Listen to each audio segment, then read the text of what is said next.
নমস্কার বন্ধুরা, মিঠু কুকিং চ্যানেলে আরেকটা নতুন রেসিপিতে আপনাদের সকলকে স্বাগত। আশা করছি সকলে ভালো আছেন আর সুস্থ আছেন। আমার আজকের রেসিপি হলো মটর পনির। আজকের রেসিপিটি সম্পূর্ণ নিরামিষ।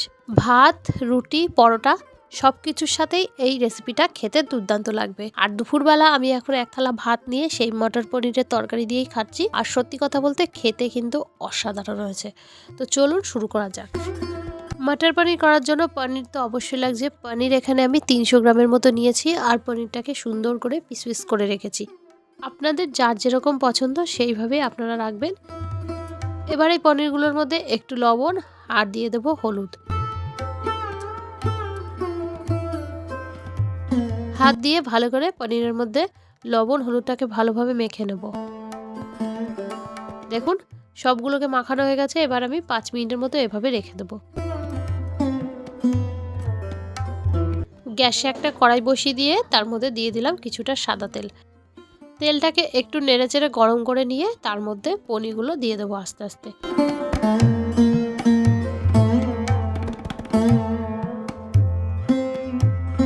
একটা খুন্তি দিয়ে একটু নেড়েচেড়ে হালকাভাবে পনিরগুলোকে ভেজে তুলে নেব।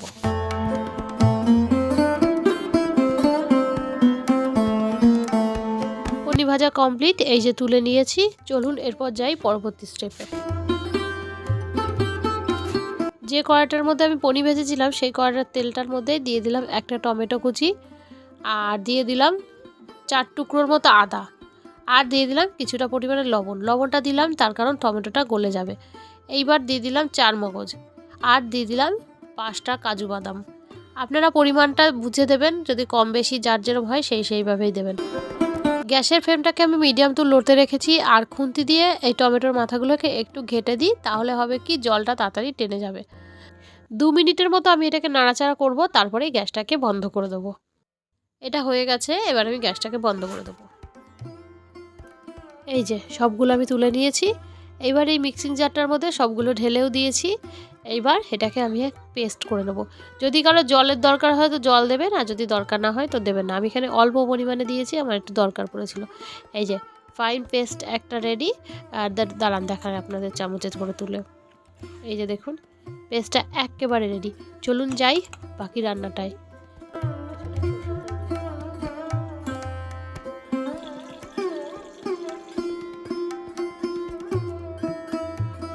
তো এদিকে আরও কিছুটা পরিমাণে তেল দিয়ে দিয়েছি কড়াইতে। গোটা জিরে, শুকনো লঙ্কা, তেজপাতা আর লবঙ্গ, দারচিনি, এলাচ ফোড়ন দিয়ে দিলাম। দিয়ে খুন্তি দিয়ে একটু নেড়েচেড়ে নিয়ে ফোড়নটাকে একটু ভাজা ভাজা হলে যে পেস্টটা আমি করেছিলাম সেই পেস্টটা এর মধ্যে দিয়ে দিলাম। একটু নেড়েচেড়ে নেব খুন্তি দিয়ে, নইলে তলায় লেগে যাবে। একটু নেড়েচেড়ে নিয়ে এবার এর মধ্যে দিয়ে দিলাম লবণ, হলুদ, জিরের গুঁড়ো, ধনে গুঁড়ো, লঙ্কার গুঁড়ো, Kashmiri red chilli powder. Kashmiri red chilli পাউডারটা কিন্তু ঝাল হবে না, এটা শুধু কালারের জন্য। তো এবার সব মশলাগুলো একটু নেড়েচেড়ে ভালোভাবে কষিয়ে নেব।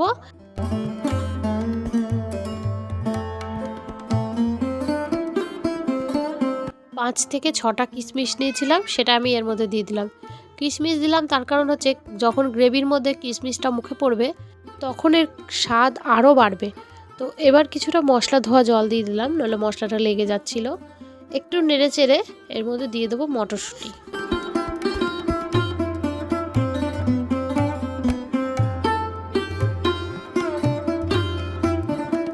এত সুন্দর একটা কালার এসেছে আর এত সুন্দর একটা গন্ধ এসছে, পুরো ঘরটা একদম গন্ধে মম করছে।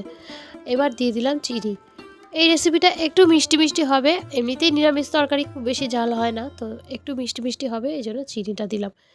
আর হ্যাঁ বন্ধুরা, আমি যেভাবে বলছি এইভাবে যদি আপনারা পুরো একদম টিপস মেনে বানান, তাহলে আমি গ্যারান্টি দিচ্ছি এই তরকারিটা দিয়েই আপনাদের এক থালা ভাত খাওয়া হয়ে যাবে। তো মশলা কষা তো হয়ে গেছে, এবার দিয়ে দিলাম পরিমাণ মতো জল। খুব বেশি ঝোল তো রাখা যাবে না তরকারিতে, তাহলে ভালো লাগবে না। এবার এই ঝোলটা ফুটুক আর তারপরে দিয়ে দেবো পনির টুকরোগুলো। পনির টুকরোগুলো দিয়ে একটু নেড়ে চেড়ে নিয়ে তারপরে এটাকে আমি ঢাকা দিয়ে দেবো। হতে দেবো 2 মিনিটের মতো। ফিরে আসছি 2 মিনিট পর।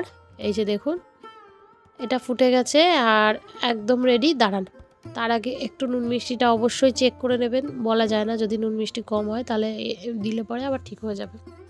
তো আমার নুন মিষ্টি ঝাল একদম পারফেক্ট আছে। এবার আমি এর মধ্যে গরম মশলা দিয়ে দিলাম, 1 চামচের মতো গরম মশলা দিলাম। আর এই যে দেখতে পাচ্ছেন এটা হচ্ছে কাসুরি মেথি। কাসুরি মেথিটাকে নিয়ে হাতের তালুতে একটু ঘষে নিয়ে এর উপরে ছিটিয়ে দিলে দুর্দান্ত স্বাদ আসে আর গন্ধটা ভীষণ ভালো বেরোয়। তাহলে বন্ধুরা আমার তো রান্না একদম রেডি। এই কাসুরি মেথি দিয়ে এবার আমি এটাকে ঢেকে দেব 5 মিনিটের জন্য। চলুন ফিরে আসছি 5 মিনিট পর। রেডি হয়ে গেল আমার আজকের রেসিপি নিরামিষ মটর পনির। কেমন লাগলো বন্ধুরা আজকের রেসিপি? যদি ভালো লাগে ভিডিওতে একটা লাইক করবে, কমেন্ট করে আপনাদের মতামত জানাবেন। অবশ্যই আপনারা অনেক অনেক কমেন্ট করছেন আমাকে, আমার খুব ভালো লাগছে, আমি সবাইকে রিপ্লাই করার চেষ্টা করছি।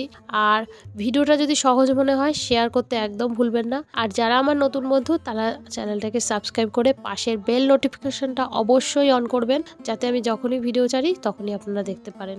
আজ তাহলে আসি, সকলকে অনেক অনেক ধন্যবাদ। দেখা হচ্ছে পরের একটা ভিডিওতে।